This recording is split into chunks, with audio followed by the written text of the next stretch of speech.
Delhi NCR Haryana देख रहे हैं आप और मैं हूं आपके साथ प्रिया शर्मा। दिल्ली की सियासत में इस वक्त सबसे बड़ा सवाल खड़ा हो रहा है, वोट किसका है और वोटर आखिर कौन है। स्पेशल इंटेंसिव रिवीजन यानी कि एसआईआर की प्रक्रिया अब राजनीतिक घमासान का केंद्र बन गई है।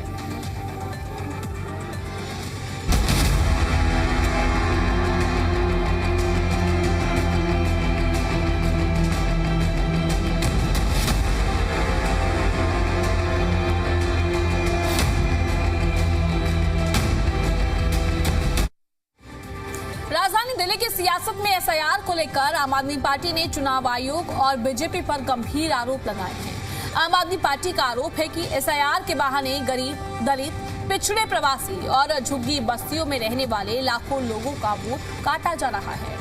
आम आदमी पार्टी का यहां पर दावा है कि प्री एसआईआर प्रक्रिया में ही करीब 14 लाख मतदाताओं के नाम सूची से हटा दिए गए। ऐसे में सवाल उठ रहे हैं, क्या ये सिर्फ मतदाता सूची का पुनरीक्षण है या फिर वोट बैंक की नई सियासत। इस रिपोर्ट में देखिए और फिर उसके बाद इसी मुद्दे पर आज चर्चा भी करेंगे।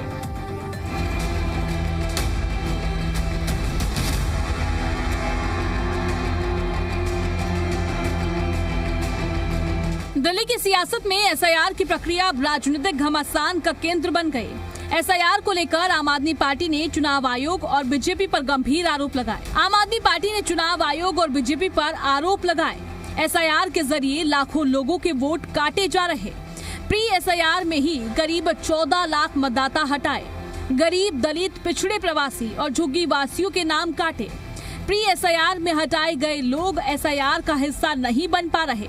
सरकारी रिकॉर्ड में 100% फॉर्म वितरण, लेकिन जमीनी तस्वीर अलग। दिल्ली आप प्रदेश अध्यक्ष सौरभ भारद्वाज का आरोप है कि पूरी प्रक्रिया 3 स्तरों पर प्रभावित की जा रही है। पहला स्तर, प्री एसआईआर के दौरान लाखों नाम हटा दिए गए। दूसरा स्तर, झुग्गी बस्तियों और गरीब इलाकों में रहने वाले लोगों तक गणना फॉर्म ही नहीं पहुंचाए गए। तीसरा स्तर, जिन परिवारों को झुग्गियों से हटाकर सरकारी फ्लैट दिए गए उन्हें भी बीएलओ फॉर्म नहीं दे रहे।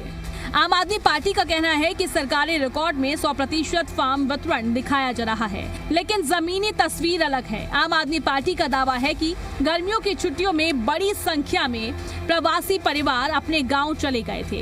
इसी दौरान प्री एसआईआर की प्रक्रिया पूरी कर उनके नाम मतदाता सूची से हटा दिए गए। हमने बीएलए से बात की और जो आम लोग आते हैं उनसे बात की, तो कुछ परेशानियां बहुत ज़्यादा हैं। नंबर 1, बीएलओज ने फॉर्म बांटे ही नहीं है घरों में और बोल दिया शिफ्टेड। हमारा मानना है 60% फॉर्म भी नहीं बटे होंगे और उनको बोल दिया गया कि सब बट गए। एसआईआर से पहले एक प्री एसआईआर की गई जिसके अंदर करीब 10 लाख लोगों के नाम काटे गए हैं।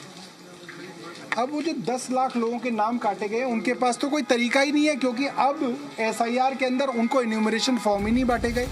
बुराड़ी विधायक संजीव झा का आरोप है कि किराएदार अगर नया मकान ले ले तो उन्हें शिफ्टेड बताकर सूची से बाहर कर दिया गया। डेटा आपके पास डिलीटेड का है तो आप दे दीजिए बीएलओ, हमारे बीएलए को, ताकि वो भी फोन करके बात करके उसको शामिल कर लिया जाए। तीसरा, हमने कहा कि मान लीजिए एक ही कॉलोनी में अगर एक मकान से दूसरे मकान में शिफ्ट किया और आप वो आ रहा है कि जी मैं यहाँ तो हूँ, उसका इन्यूमरेशन फॉर्म भी है, लेकिन आप शिफ्टेड के नाम पे नहीं दिखा रहे हैं, नहीं दे रहे हैं, तो उसमें इलेक्शन कमीशन ने कहा कि नहीं, इसको अभी तो हम नहीं दे सकते, जब क्लेम एंड ऑब्जेक्शन का समय आएगा तब उसको रिट्रीव कर लिया जाएगा। तो हमारी कोशिश और निवेदन इलेक्शन कमीशन से बस यही थी कि ज़्यादा से ज़्यादा लोगों को शामिल कर लिया जाए, जेन्युइन एक भी वोटर ना रहे, ये इलेक्शन कमीशन की जिम्मेदारी है। वहीं कोंडली विधायक कुलदीप कुमार का दावा है कि कई गांव और बस्तियों में बिना फॉर्म दिए ही रिकॉर्ड में वितरण पूरा दिखा दिया गया। आम आदमी पार्टी का कहना है कि इससे सबसे ज्यादा असर गरीब, मजदूर, दलित और प्रवासी मतदाताओं पर पड़ा है। दिल्ली की एसआईआर में परेशानियां हो रही है। बीएलओ ने फॉर्म ही ढंग से नहीं बांटे, 60% फॉर्म नहीं बांटे गए, एक ही इलाके में अलग अलग जगह रहने वालों को फॉर्म नहीं दिए गए। आम आदमी पार्टी ने चुनाव आयोग से मांग की है कि जिन लोगों के नाम हटाए गए हैं उनकी निष्पक्ष जांच कर उन्हें दोबारा प्रक्रिया में शामिल किया जाए। एसआईआर को लेकर एक तरफ आम आदमी पार्टी गंभीर आरोप लगा रही है, दूसरी तरफ इन आरोपों पर चुनाव आयोग का आधिकारिक पक्ष सामने आना बाकी है। आखिर सवाल यही है, क्या एसआईआर केवल वोटर लिस्ट का अपडेट है या फिर चुनाव से पहले सियासत का सबसे बड़ा मुद्दा बनने जा रहा है? फैसला प्रक्रिया पर भरोसे का है और भरोसा ही लोकतंत्र की सबसे बड़ी ताकत है। ब्यूरो रिपोर्ट, जी मीडिया। देखिए, अब इस पूरे मुद्दे पर कई सवाल खड़े हो जाते हैं और सवाल खड़े होना भी लाजमी हो जाता है। अब एक एक करके सभी सवाल आपकी टीवी स्क्रीन पर फ्लैश होंगे। सवाल नंबर 1, एसआईआर के नाम पर वोट कट रहे हैं या फिर सिर्फ ये आरोप? सवाल नंबर 2, क्या 10 लाख नाम हटाए गए हैं? सवाल नंबर 3, गरीब, दलित और प्रवासी सबसे ज्यादा प्रभावित हैं क्या? सवाल नंबर 4, वोट कटा तो जिम्मेदार आखिर कौन है? सवाल नंबर 5, क्या हर वोट सुरक्षित है? अब देखिए, लगातार विपक्ष की तरफ से एसआईआर पर सवाल खड़े किए जा रहे हैं, लगातार आरोप लगाए जा रहे हैं कि बीएलओ फॉर्म नहीं बांट रहा है, कई जो नाम है वो हटा दिए गए हैं। आखिर क्यों नाम हटाए गए हैं? 10 लाख नाम हटाए जाने का दावा किया जा रहा है। अब सवाल यहाँ पर ये भी खड़ा हो जाता है, क्या सच में 10 लाख नाम हटाए गए हैं? आज हम इसी मुद्दे पर चर्चा करेंगे। इस मुद्दे पर चर्चा करने के लिए हमारे साथ सत्ता पक्ष, विपक्ष, तमाम मेहमान जुड़ेंगे। देखिए, चर्चा करना भी बेहद जरूरी हो जाता है क्योंकि एसआईआर को लेकर जो है लगातार विपक्ष सवाल उठा रहा है। बात जनता की जाए, कहीं ना कहीं ये जो सवाल है बार बार उठाया जा रहा है। अब एसआईआर का मतलब क्या है? देखिए, जो वोट अभी है ही नहीं, यानी कि जो लोग मर चुके हैं उनके वोट हटा देना, यानी कि अपग्रेड कर देना, पर विपक्ष की तरफ से जो आरोप लगाए जा रहे हैं वो कितने सही है? फॉर्म वितरण के आरोप लगाए जा रहे हैं कि अभी जो फॉर्म वितरण किए जा रहे थे वो किए ही नहीं गए हैं। काफी सारे घर ऐसे हैं वहां तक पहुंचे ही नहीं है। झुग्गी बस्ती और गरीब इलाकों में रहने वाले लोगों पर जो है गणना फॉर्म ही नहीं पहुंचे हैं, ये भी आरोप लगाया जा रहा है। और जिन परिवारों को झुग्गियों से हटाकर सरकारी फ्लैट में भेजा गया है वहां तक भी फॉर्म नहीं पहुंचे हैं। ये सौरभ भारद्वाज की तरफ से सवाल उठाए गए। ये जो आरोप लगाए गए हैं वो भी हम आपको दिखा रहे हैं, आपकी टीवी स्क्रीन पर है। देखिए, एक ही इलाके में अलग अलग जगह रहने वालों को फॉर्म नहीं दिए गए हैं, ये आम आदमी पार्टी का आरोप है। और आम आदमी पार्टी ने चुनाव आयोग और बीजेपी पर भी अब आरोप लगाने का कार्य किया है। लोगों के वोट काटे जा रहे हैं, लाखों लोगों के वोट काटे जाने की बात आम आदमी पार्टी की तरफ से करी गई है। देखिए, क्योंकि चर्चा करना बेहद जरूरी हो जाता है। क्या एसआईआर के दौरान सच में इतने नाम काटे गए हैं? क्या जो फॉर्म बांट रहा है बीएलओ, क्या अभी भी कई घर ऐसे हैं जहां तक फॉर्म नहीं पहुंच रहे हैं? क्या बीएलओ अपना कार्य नहीं कर रहा है?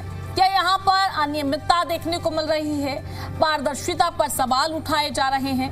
आज इन सभी सवालों पर हम चर्चा करेंगे। भारतीय जनता पार्टी से प्रवक्ता हमारे साथ जुड़ेंगे, कांग्रेस पार्टी से और आम आदमी पार्टी से भी, क्योंकि कांग्रेस पार्टी की बात की जाए तो वो भी काफी समय से एसआईआर का मुद्दा उठा रही है, वोट चोरी के आरोप लगाए जा रहे हैं। वहीं आम आदमी पार्टी भी लगातार एसआईआर मुद्दे को जोरों शोरों से उठा रही है।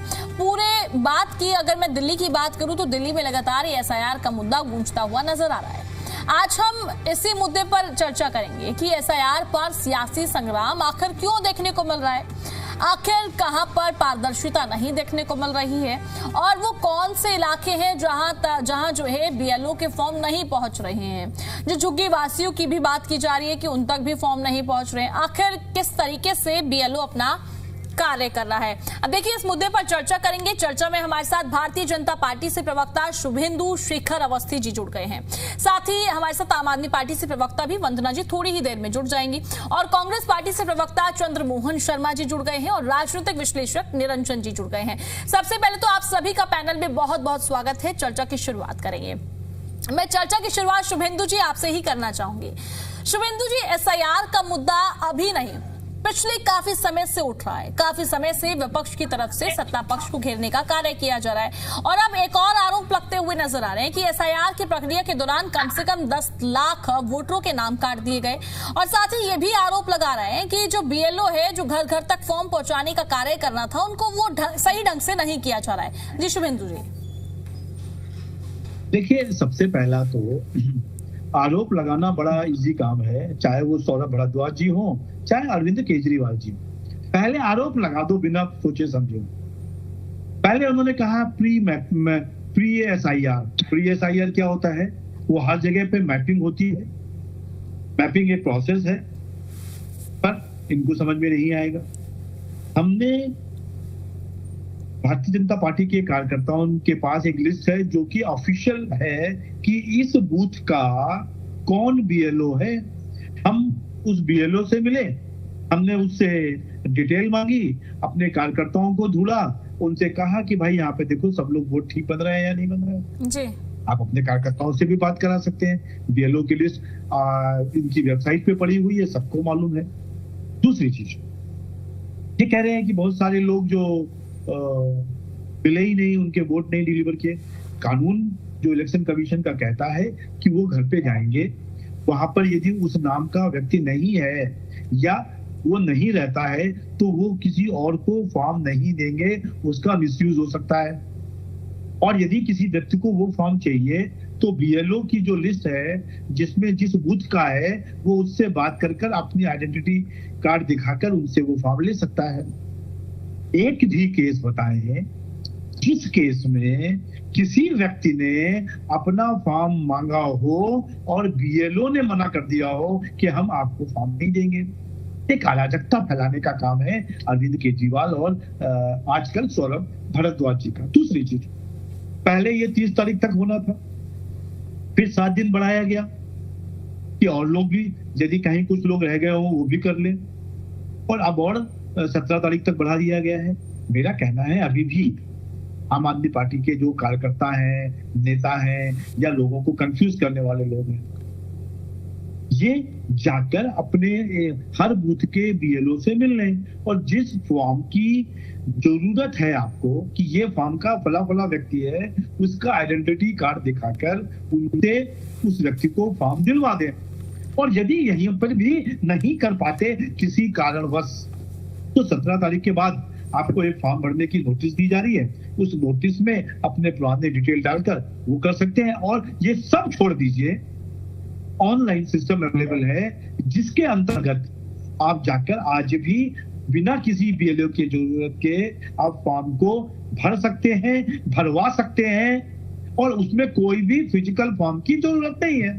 तो पता नहीं क्यों ये लोग जनता को बेवकूफ बनाने में लगे हुए हैं। इलेक्शन कमीशन के पास गए तो उन्होंने भी यही कहा जो मैं आपको कह रहा हूं, पर नहीं, एक जनता के बीच में एक ऐसा मैसेज देना चाहते हैं कि भाई जो हो रहा है वो गलत हो रहा है। मैं आपके चैनल के माध्यम से जनता को ये बताना चाहता हूं कि आप यदि किसी भी क्षेत्र में रहते हैं, 18 साल से ऊपर हैं, आपका वोट इसी दिल्ली में रहने वाले हैं, तो आप 17 तारीख के बाद उस फॉर्म को भर सकते हैं। यदि आज भी कोई बीएलओ की जरूरत नहीं है, आप खुद भर सकते हैं। आज भी यदि आप अपनी मैपिंग कर सकते हैं और यदि इसके बावजूद भी कोई दिक्कत आ रही हो तो इलेक्शन कमीशन ने कई नंबर दिए हैं जिस पे कॉल करके आप अपनी कंप्लेंट दर्ज करा सकते हैं।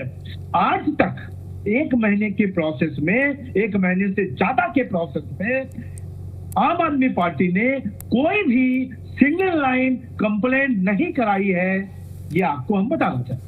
ठीक है शुभेंदु जी। चंद्रमोहन शर्मा जी भी जुड़े हुए हैं। चंद्रमोहन जी, फिलहाल मेरा सवाल आपसे रहने वाला है। देखिए, एसआईआर की प्रक्रिया क्या आपको नहीं लगता कि जरूरी है? जो लोग अब इस दुनिया में नहीं रहे हैं उनका वोट कटना बेहद जरूरी है, और जो लोग अब एलिजिबल हो चुके हैं कि वो अपना मत का प्रयोग कर सकते हैं तो उनका भी वोट ऐड किया जाए। तो दिक्कत क्या है यहाँ पर? जी चंद्रमोहन जी। देखिए, भाजपा की नजर में अगर आप चाहेंगे तो हर चीज जरूरी है, लेकिन वो जैसा वो कहे वैसा जरूरी है। अगर कोई प्रश्न खड़ा हो फिर वो जरूरी नहीं है। वैसे तो हमारा आम आदमी पार्टी से मतभेद है, उनकी बात पे हम नहीं सहमत होते, लेकिन कुछ विषय ऐसा जो थे जिस पे कहा जा सकता है। अगर आज विपक्ष के रूप के अंदर ये आवाज कांग्रेस पार्टी ने भी उठाई और ये बात का प्रश्न खड़े, तो उसका एसआईआर पे सबसे बड़ा प्रश्न ये आता है कि फॉर्म वितरण हुआ कैसे है। फॉर्म वितरण क्या उस तरह से हुआ जैसे इलेक्शन कमीशन ने कहा था कि अगर एक डोर पे जाएगा, डोर जाने के बाद एक पर्ची लगेगी, पहली एब्सेंट आएगी, तीसरी एब्सेंट आएगी, नहीं आएगी तो हम उसको एब्सेंट करेंगे। वो तो आज ये हो रहा है जहां पर आपके अपने आदमी बैठे हैं, उसके पास बीएलओ बैठा है, बीएलओ के पास लेने वाले व्यक्ति फॉर्म लेके आ रहे हैं, जिसको फॉर्म मिलना है उसको फॉर्म नहीं मिल रहा। और अगर उस चीज के ऊपर आगे वो फॉर्म लेके भरने के लिए आता है तो उसकी उस रिक्वायरमेंट को पूरा करने के लिए एब्सेंट और शिफ्टेड का मार्क लगा मिलता है। ये कौन लगवा रहा है? तो शुभेंदु जी, प्रश्न आपके ऊपर नहीं है, आपकी प्रणाली पर है। और प्रेशर इसलिए खड़ा होता है कि अगर ये था और है तो इतने वोटर क्यों कट रहे हैं? भाई आप कहते हो आपका बीएलओ जो इलेक्शन कमीशन का बीएलओ है वो किसी भी एक चीज को शिफ्टेड और एब्सेंट दिखा देता है। एब्सेंट दिखाने का रीजन क्या है कि उसकी उपस्थिति नहीं है या वो जिसके पास गया वो अनुपस्थित है।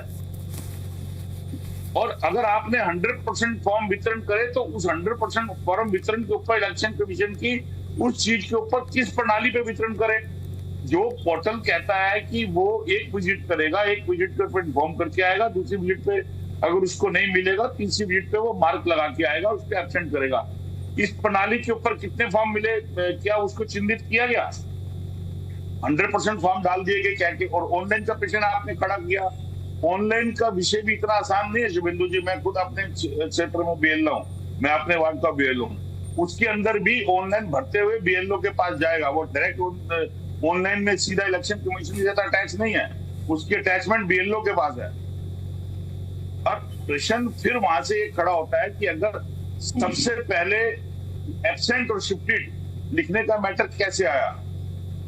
और कई जगह पर जहां बिहार है, जहां पर पोस्ट कॉलोनी है, वहां पर आपको काउंटिंग और मैपिंग करने में आसानी है। और कई ऐसी रेगुलराइज कॉलोनी दिल्ली में है जहां का एड्रेस आपस में मैच नहीं करता, 1 के बाद 10 आ जाता है या 10 के बाद 25 आ जाता है। उस मैपिंग का क्या रिकॉर्ड है?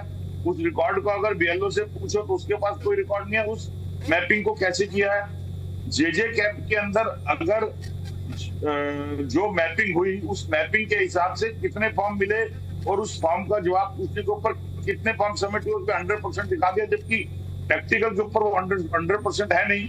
यही तो हमारे कांग्रेस पार्टी की तरफ से इन्हीं कंप्लेंटों को तो इलेक्शन कमीशन को दिया।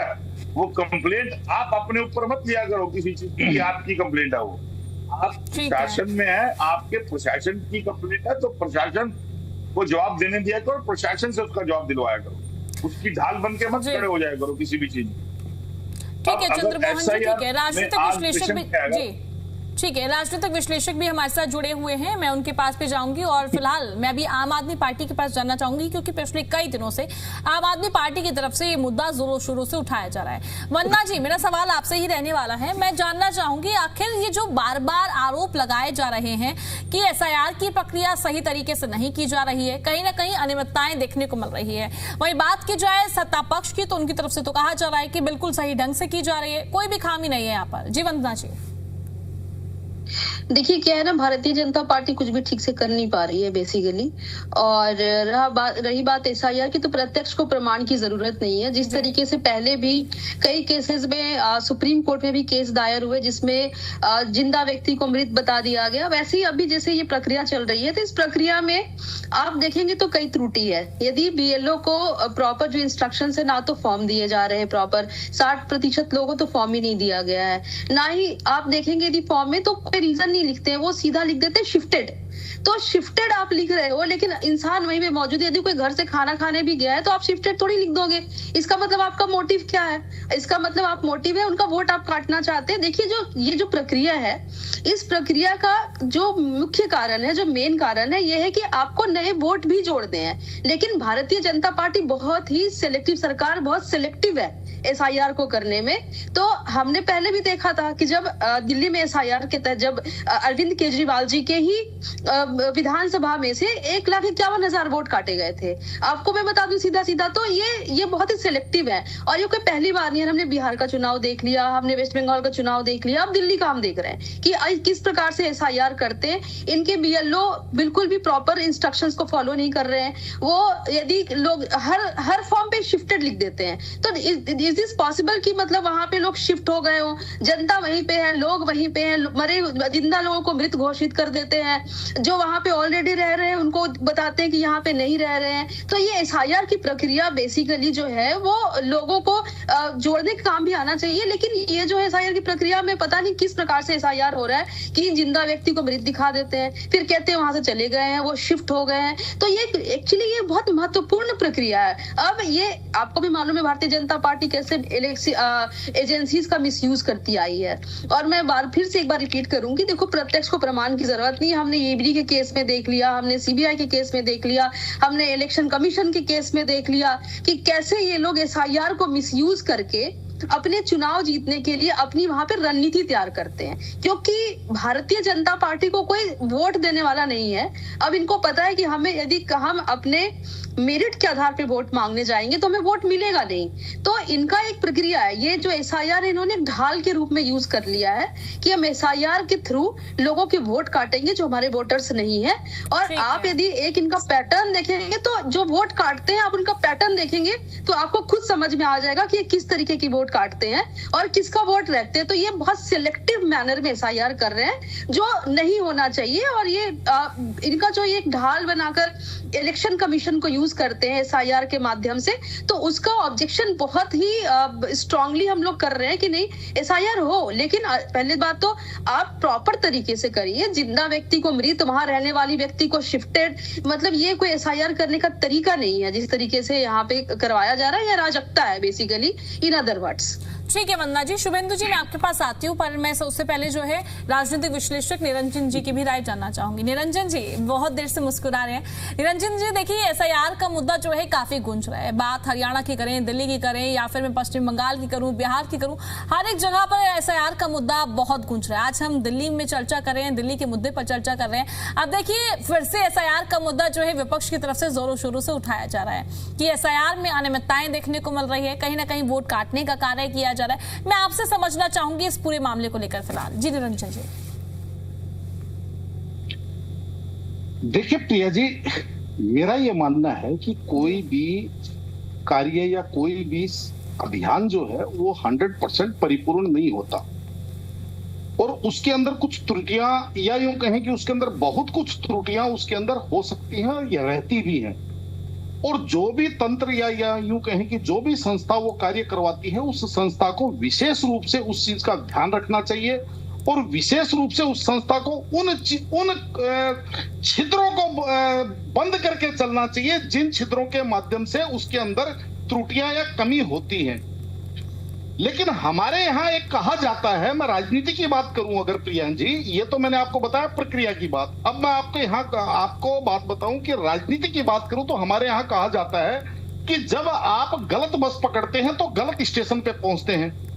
लेकिन आज की जो राजनीति है वो पता नहीं मुझे किस लेवल की, किस स्तर की राजनीति है, इस चीज के बारे में मैं कुछ भी यहां बोलने में सक्षम नहीं हूं। लेकिन वास्तविकता ये है, देख देख करके मुझे बड़ी हंसी और मुझे बड़ी वेदना होती है कि इतने पढ़े लिखे, इतने साल से इतने अनुभवी लोग और उसके बाद में जिस तरीके की बातें करते हैं या जिस तरीके की चर्चाएं आती हैं वंदना जी, सुनकर के हास्यास्पद लगता है। और वो इसलिए मैं कह रहा हूं कि जब भी चर्चा होती है कहते हैं भारतीय जनता पार्टी के बीएलओज, भाई मेरी जितनी जानकारी है प्रिया जी, उस हिसाब से इस सारी प्रक्रिया के अंदर दिल्ली के अंदर 13,033 बीएलओ इस कार्य में लगे हुए हैं और लगभग 1300 उनके ऊपर उनके ऑब्जर्वर हैं और उसके ऊपर जो और अधिकारी मिला करके सारा का सारा तंत्र 20,000 लोगों का ये कार्य कर रहा है। इस कार्य में संलिप्त है एसआईआर के कार्य में। अब आप ये भी समझ के चलिए जो 13,033 जो बीएलओ हैं जो अपनी अपनी बूथ के ऊपर इस स्पेशल इंसेंटिव रिवीजन को जो कर रहे हैं वो कौन है? वो दिल्ली सरकार के शिक्षा विभाग में शिक्षक, कर्मचारी और उसके अलावा आंगनवाड़ी के कार्यकर्ता, यानी कि एक आम आदमी जो केवल और केवल पढ़ाई और शिक्षा विभाग के अंदर कार्यरत है, वो आदमी किसी का भी समर्थक हो सकता है, किसी भी राजनीतिक दल का समर्थक हो सकता है, भारतीय जनता पार्टी का भी हो सकता है, आम आदमी पार्टी का भी हो सकता है, कांग्रेस का भी हो सकता है या किसी अन्य व्यक्ति का भी हो सकता है। और अगर विपक्ष ये कहना चाहता है कि ये 20,000 के 20,000 सारे के सारे लोग भारतीय जनता पार्टी के समर्थक है और भारतीय जनता पार्टी को लाभ पहुंचाने के लिए ये ऐसा कार्य कर रहे हैं, तो फिर आपको राजनीति छोड़ देनी चाहिए, आपको चुनाव में भी नहीं जाना चाहिए। क्योंकि जब 20,000 के 20,000 एक ही पार्टी, एक ही दल के समर्थक हो, तो आप ये मान के चलिए कम से कम वो 20,000 परिवार हैं, वो 20,000 लोग नहीं है। और ऐसा भी नहीं है कि भाई वो 20,000 छटनी करके लाए गए हैं कि कौन कौन भारतीय जनता पार्टी के समर्थक हैं उनको बीएलओ बना दीजिए और कौन कौन भारतीय जनता एंटी बीजेपी हैं उनको उठा करके और आप जो है ना इस प्रक्रिया में मत लीजिए। भाई इसके अंदर एक चीज तो मैं मान सकता हूं कि कोई बीएलओ अपने काम के अंदर अकर्मण्यता दिखा रहा है, अपने काम को पूरी तरह नहीं कर रहा, वो कहीं एक जगह बैठ करके कागजी कार्रवाई को पूरा कर दे रहा है, घर घर नहीं जा रहा है या बूथ पे नहीं जा रहा है, या अपनी जो उसकी जो ड्यूटीज है उन ड्यूटीज के अंदर कहीं ना कहीं चोरी कर रहा है, कमी कर रहा है, कार्य की कमी कर रहा है, ये तो मैं मान सकता हूं। लेकिन वो सारा का सारा तंत्र एक राजनीतिक दल को लाभ पहुंचाने के लिए काम करने लग जाए, मुझे तो भारत के अंदर ऐसा मैकेनिज्म लगता नहीं। और अगर किसी को लगता है कि वो अपने राज्य के अंदर ऐसी व्यवस्था स्थापित करके दिखाए ना। एक बार पंजाब के अंदर आम आदमी पार्टी ऐसी व्यवस्था स्थापित करके दिखाए कि जो वहां पे 20,000 शिक्षक या आंगनबाड़ी कार्यकर्ता वहां पे कार्य में लगेंगे, उनको सारे के सारे लोगों को वो आम आदमी पार्टी के लोगों को वोटर बनाएंगे, भारतीय जनता पार्टी के वोट काट के दिखा देंगे। लेकिन वास्तविकता क्या है प्रिया जी? वास्तविकता यही है कि जब गलत बस पकड़ते हैं तो गलत स्टेशन पे पहुंचते हैं। और ताज्जुब की बात यह है कि इतने ज्ञानी और इतने गुणी लोग होने के बाद में इन्होंने बिहार का परिणाम से इन्होंने कोई सबक नहीं लिया, इनको बंगाल के चुनाव से इनको कहीं कोई शिक्षा नहीं मिली, कोई सबक नहीं लिया। और भाई अगर इसी चीज का अगर मैं मापदंड मान के चलूं तो आप बताइए, उत्तर प्रदेश के अंदर तो लगभग 4.25 करोड़ वोट कटे हैं और आपको पता हो कि 6 करोड़ लोगों के नाम जो है वो संदेह के दायरे में आए थे। और माननीय मुख्यमंत्री योगी आदित्यनाथ जी ने स्वयं इस चीज को एक अभियान के तौर पे या इस चीज को स्वयं जब लेके चले, और उस समय मुख्य विपक्षी पार्टी अखिलेश यादव जी ने कहा कि ये 6 करोड़ लोग हैं, ये भारतीय जनता पार्टी के वोट कटे हैं। और भारतीय जनता पार्टी के जो मुख्यमंत्री हैं योगी आदित्यनाथ जी, उन्होंने जब इस चीज को अपने हाथ में लिया, पहले उन्होंने अपने कार्यकर्ताओं को, अपने कैडर को कहा कि वोट बनवाइए, जिनके वोट कटे हैं उन तक पहुंचिए। लेकिन जब उनको लगा कि कहीं ना कहीं कैडर अभी भी सुस्त है तो वो स्वयं इस चीज का संज्ञान लिया और कहीं ना कहीं 2-2.25 करोड़ लोगों को उसमें वोट जोड़ा गया। उसके बावजूद 4.25 करोड़ वोट कटे और उससे कहीं ना कहीं भारतीय जनता पार्टी उत्तर प्रदेश में चिंतित है। क्या कोई पार्टी अपने शरीर पे कोई आघात करेगी? लेकिन वास्तविकता ये है कि राजनीतिक दल जो ना कह दे उसी को आप सच मान के चलिए। मेरा तो इतना सा मानना है, इनको जनता को भरमाने से बचना चाहिए। और जितना ये जनता के लिए सकारात्मक और या यूं कहें कि रचनात्मक विपक्ष की भूमिका निभाएंगे, उतना ही ये जनता के बीच में समझ लीजिए कहीं ना कहीं अपना भाव बना पाएंगे। अन्यथा मुझे लगता है कि केवल और केवल जिसको कहते हैं छीटा कसी वाली सी एक वो जैसे सोशल मीडिया के ऊपर होता है ना ट्रोलिंग वाली, तो ट्रोलर की कभी प्रतिष्ठा नहीं बन पाती है प्रिया जी। आज की राजनीति कहीं ना कहीं ट्रोलिंग वाली राजनीति चल रही है, जो मुझे देख करके वेदना होती है, क्योंकि मुझे पिछले लगभग 40 साल से राजनीति देखते हो गए। ठीक है। शुभेंदु जी काफी देर से बोलने का प्रयास कर रहे हैं। जी शुभेंदु जी अपनी बात को रखिए। देखिए, मैं क्योंकि हमारे कांग्रेस के प्रवक्ता भाई और आम आदमी पार्टी की जो बहन है, इन दोनों लोगों को एक डेटा देना चाहता हूं। 1.45 करोड़ जो हमारी वोटर लिस्ट है दिल्ली की, जिसमें से 99.9% घरों तक पहुंच के आकलन हो गया। जिस जगह पर कोई रहता नहीं, सपोज करिए उन्होंने कोई फॉर्म बनवाया हुआ और वहां पे पहुंचे और पता लगा कि इन्होंने ये मकान बेच दिया। अब उनसे पूछा गया कि यदि आप उनका कोई कॉन्टेक्ट नंबर है या वो कहाँ शिफ्ट हो गए, यदि जानकारी नहीं मिलेगी तो वो उस नाम को मैपिंग से हटा देते हैं। फिर भी फॉर्म हमने बता रहा हूं कि 1.45 करोड़ वोटर्स के फॉर्म को लेके लोग घर तक पहुंचे और इनको डिजिटाइजेशन 47.6% हो चुका, मींस कंफर्मेशन भी हो गई 47.6%। ये एक हफ्ते पहले की सूचना है, 31 तारीख तक की सूचना थी। और इसमें बीएलओ द्वारा इस 47% में बीएलओ द्वारा 46% वोट को सत्यापित भी कर दिया गया। 10,80,000 वोट ऐसे हैं जिनके फॉर्म हमारे पास हैं और उनको मैसेज दिया जा है कि आप कहाँ हैं बताइए, आप इस फॉर्म को ले जाइए और अपनी नए डिटेल डालिए। वो अभी तक नहीं आए हैं। और ये जानकारी जो मैं बता रहा हूं इलेक्शन कमीशन ने ओपन सबको बताई है। अब मेरा जो प्रश्न है यहां पर कि भाई यदि सब गलत है, जितने वोट बन गए वो सब भाजपा के हैं और जितने सब वोट कट गए वो आपके हैं, ये आपको कैसे पता चला? नहीं पता, पर आप इस पर भी इल्जाम लगाएंगे क्योंकि आपको राजनीति करनी है, काम नहीं करना। आपका भी यदि बूथ पर एक आदमी हो जिसको हम BLA 2 कहते हैं भाजपा की लैंग्वेज में, वो BLO के साथ जा रहा है, एक एक घर जाता है, चेक करता है कि यहाँ ठीक है, यहाँ ओके, यहाँ गलत है, ये आदमी नहीं रह रहा है, और उसने सब चेक कराया।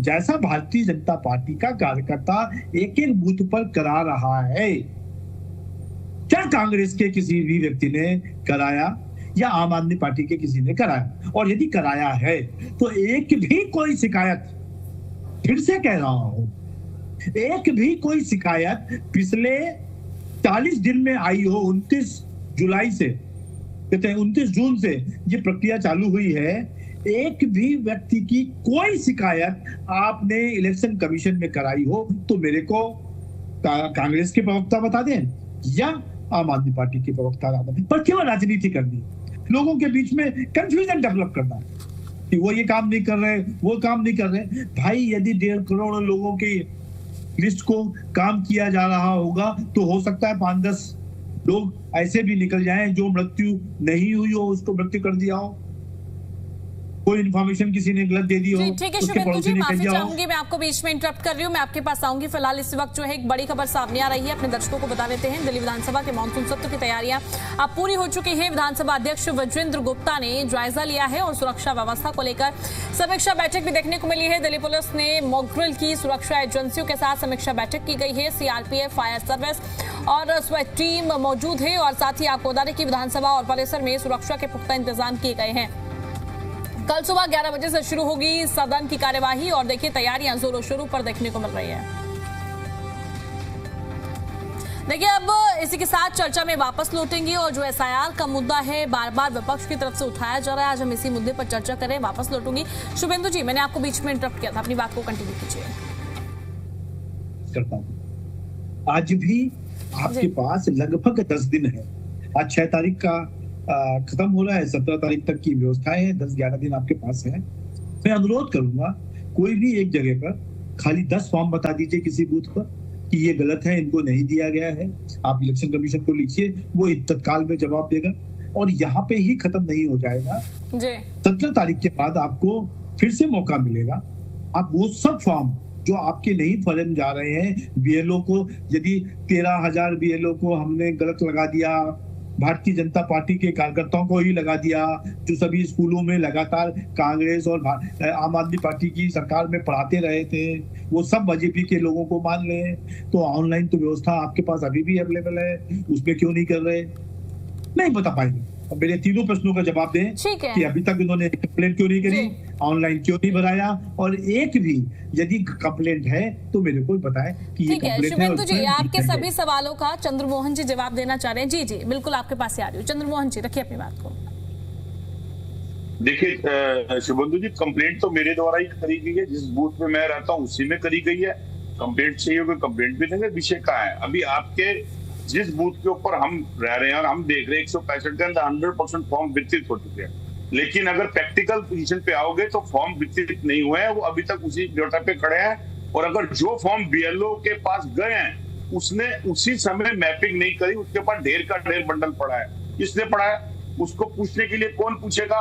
अब क्या उसके अंदर कोई अथॉरिटी के अंदर इलेक्शन कमीशन का आदमी बैठा है? उसके अंदर तो प्रेशर करने के लिए तो भारतीय जनता पार्टी के नेता आएंगे, और अगर भारतीय जनता पार्टी की बात पूछा जाएगा तो भारतीय जनता पार्टी फिर कहती है हम प्रेशर करते हैं। तो आप वोट काट के भी जीतो, आप वोट बढ़ा के भी जीतो, तो प्रेशर तो आप पे खड़े होते हैं। अगर आपके जो BLO इलेक्शन कमीशन के द्वारा है, मैं आपके नहीं बोलता हूँ, चलो एक इलेक्शन कमीशन के द्वारा जितने फॉर्म उसके बाद सबमिट हो गए, मैं चुनौती देता हूँ कि अगर वो मैपिंग हो गई है तो उस मैपिंग का रिकॉर्ड उनका और इलेक्शन कमीशन का आपस में मैच करके दिखा दीजिए मुझे। आप उनको कभी किसी स्कूल में लगाया जाए, कभी किसी स्कूल के अंदर लगाया जा रहा है। मैपिंग करने के लिए जो इलेक्शन कमीशन का ग्राउंड है वो ये था कि वो एक डोर पे जाएगा, एक डोर पे फॉर्म देगा, फॉर्म देने के बाद 1 या 2 दिन के बाद जब वापस आएगा फॉर्म लेगा, फॉर्म लेके मैपिंग करके उसको अपडेट करेगा।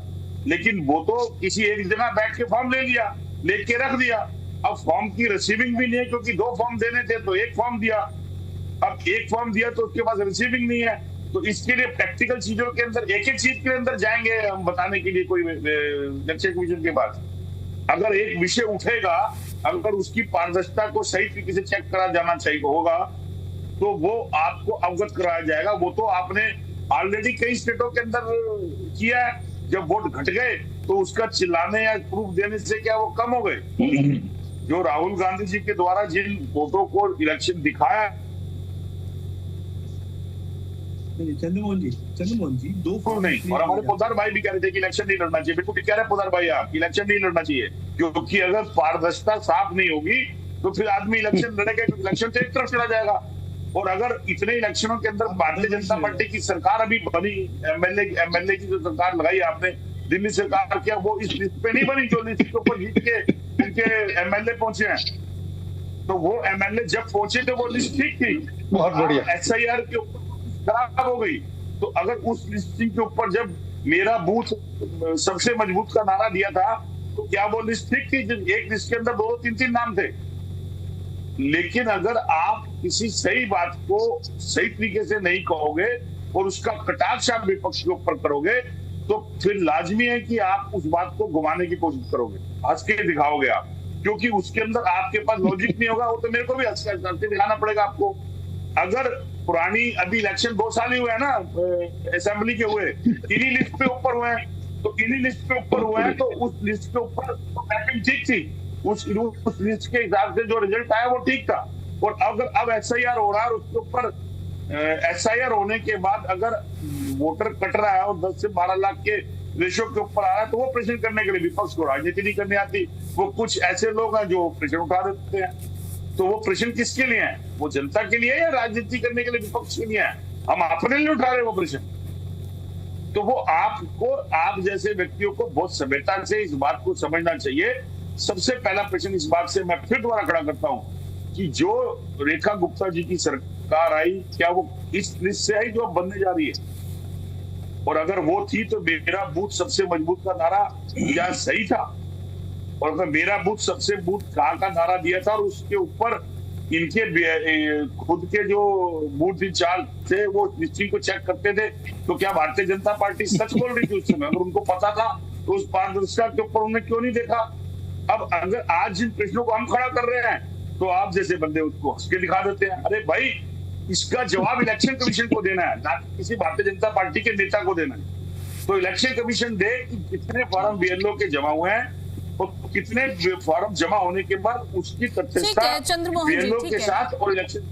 जी शुभेंदु जी, देखिए देखा जाए विपक्ष लोकतंत्र में अहम भूमिका निभाता है। अगर पूरा विपक्ष की बात करूं मैं, अभी आम आदमी पार्टी की प्रवक्ता भी जुड़े हुए हैं, कांग्रेस पार्टी के भी प्रवक्ता जुड़े हुए हैं और ये मुद्दा आज से नहीं काफी लंबे समय से उठाया जा रहा है। अब जिस तरीके से देखिए एसआईआर की प्रक्रिया शुरू हो चुकी है, अब बीएलओ को लेकर बार बार बात उठाई जा रही है कि जो बीएलओ है फॉर्म वितरण का कार्य हो रहा है, कहीं ना कहीं वहां पर अनियमितता देखने को मिल रही है, फॉर्म अच्छे से वितरित नहीं किए जा रहे हैं और काफी लोगों के जो है नाम काटे जा रहे हैं जिससे।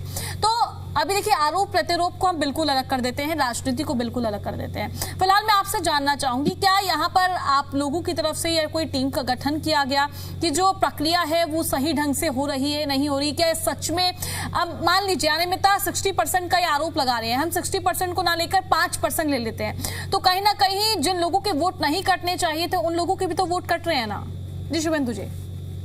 देखो एक बात समझो, फिर से समझिए, मैं बार बार कह रहा हूँ कि बीएलओ की लिस्ट, नाम, नंबर सब दिया गया है। स्कूल में पढ़ाने वाले टीचर हैं या आशा वर्कर हैं जिनके नाम नंबर हैं। आपको लगता है कि इस व्यक्ति का फॉर्म नहीं मिला और ये व्यक्ति इस बूथ पे रहता है, किसी तरीके से मिस हो गया है, तो एक बार एक फोन करिए और उसको मिलवा दीजिए।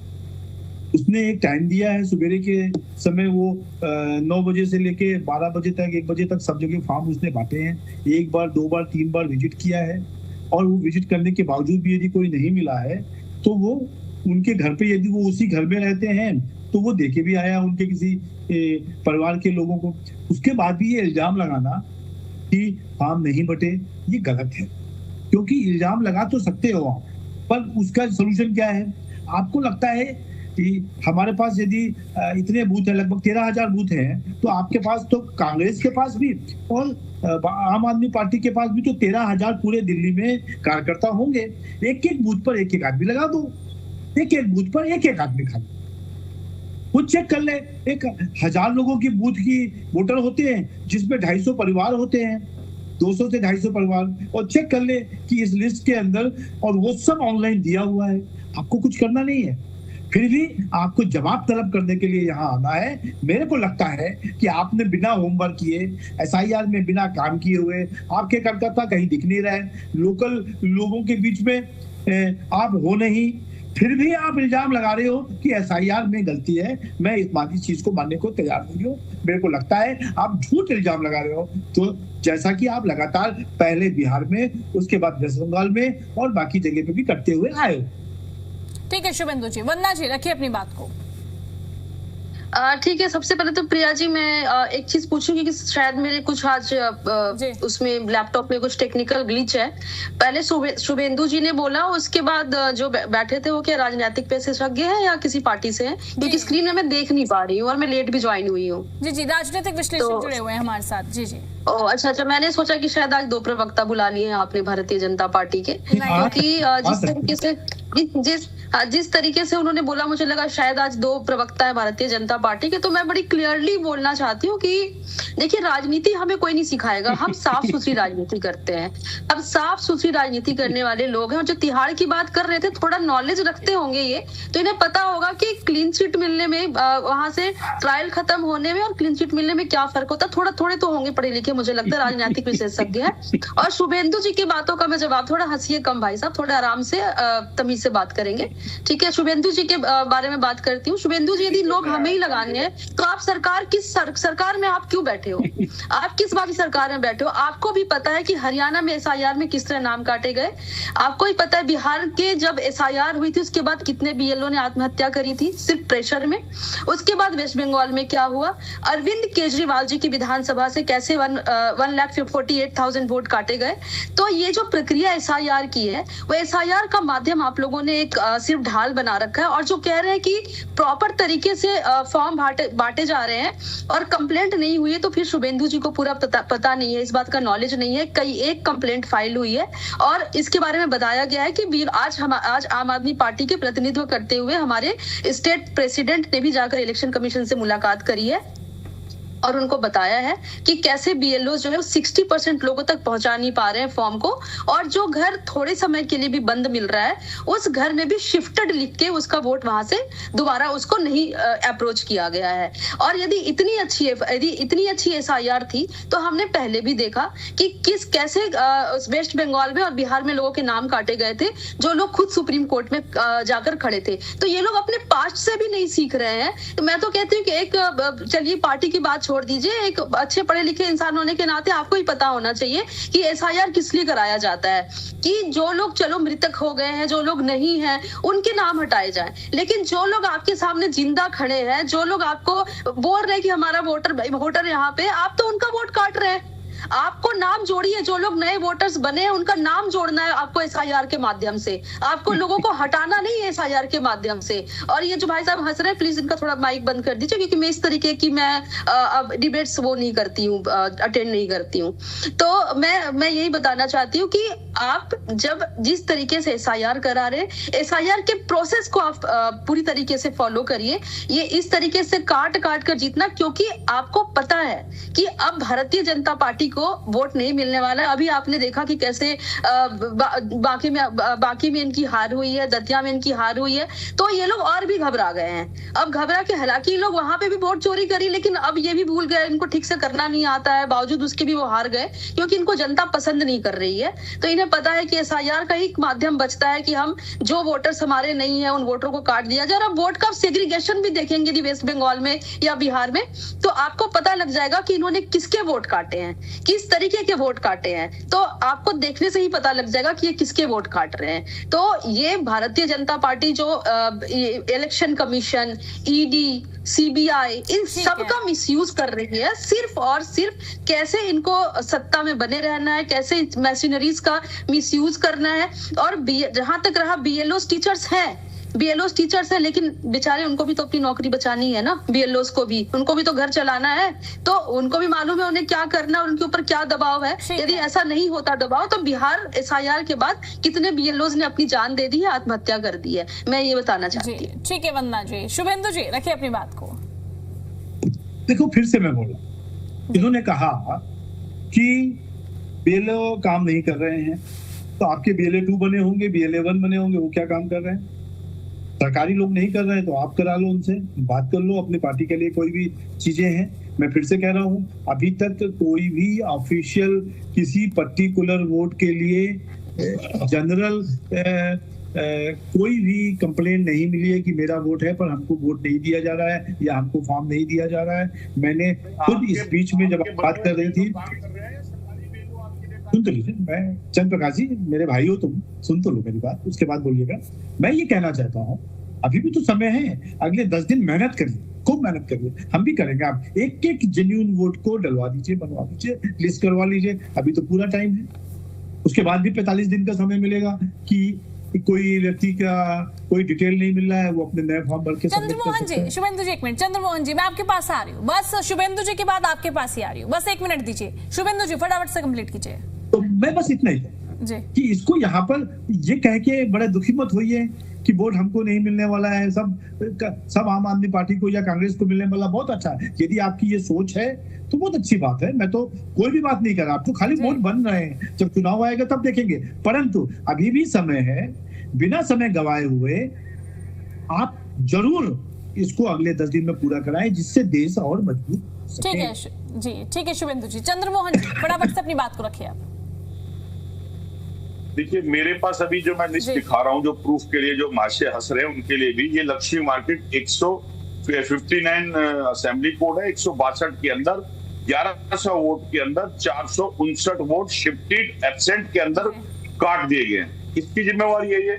या काट दिए गए हैं, रोक दिए गए हैं? अगर 1.5 महीने से बेलो काम कर रहा है और भारतीय जनता पार्टी के बेलो भी कह रहे हो आप काम कर रहे हो, काम पकड़ के, उसकी इंफॉर्मेशन के आपने किसी कांग्रेस के बेलो या आम आदमी पार्टी के बेलो के पास गई, अगर ये लिस्ट बन के आई तो इसका साक्षात तथ्य क्या है? ये हंसने वाले व्यक्ति भी जवाब दे, क्योंकि बार बार जो लड़ाई लड़ी जा रही है वो अपने नहीं लड़ी जा रही, वो उन व्यक्ति के लिए लड़ी जा रही है जो अगर यहाँ रहता है और किसी कारणवश वो 1 साल पीछे या 6 महीने पहले कहीं और चला गया और उसकी मौजूदगी नहीं मिली, तो उसको शिफ्टेड करके क्यों काटा जा रहा है? और अगर उसके यहाँ पर गया और एब्सेंट मिला और किसी ने उसके साथ जाने वाले व्यक्ति ने कह दिया कि ये मान लो किसी और विचारधारा है, क्योंकि ये है नहीं। ठीक है चंद्रमोहन जी, माफी चाहूंगी मैं आपको बीच में इंटरप्ट कर रही हूँ। ठीक है चंद्रमोहन जी, शुभेंदु जी, वंदना जी और साथ ही हमारे साथ राजनीतिक विश्लेषक निरंजन जी भी जुड़े थे। आप सभी का बहुत बहुत शुक्रिया, आप हमारे साथ चर्चा में जुड़े। इसी के साथ समय की कमी है और चर्चा को यहीं पर समाप्त करेंगे। मुझे दीजिए इजाजत, नमस्कार।